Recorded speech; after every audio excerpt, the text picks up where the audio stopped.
السلام عليكم ورحمة الله وبركاته. ما هي أسباب تكون حصوات الكلى أو تكلسات الكلى بصورة عامة؟ وهل لديها علاقة بالنظام الغذائي أو يكون أسبابها أشياء أخرى؟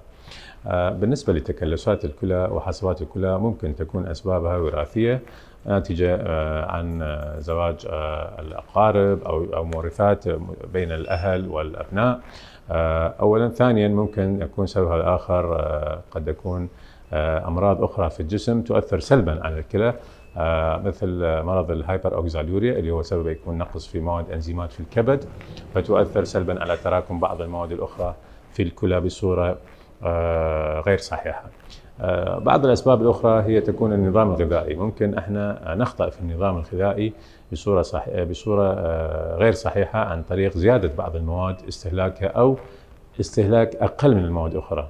مثلا إذا قمنا بقطع نهائي لمواد مشتقات الألبان بصورة غير صحيحة، وهذا ينافي ما وجد في الدراسات الأخيرة أنه يجب استهلاك كمية من الكالسيوم بصورة منتظمة يومية لمنع تكون حصوات وتكلسات أخرى.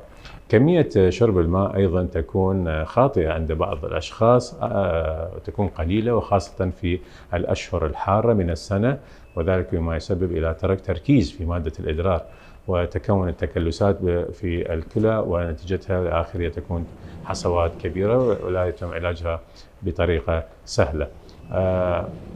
أيضا الأدوية التي يستخدمها بعض الأشخاص ممكن أن تؤثر سلبا في تراكم عدة مواد في الإدرار.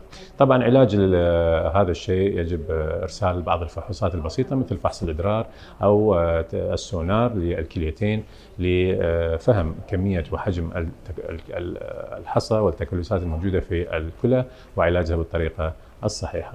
وشكرا جزيلا.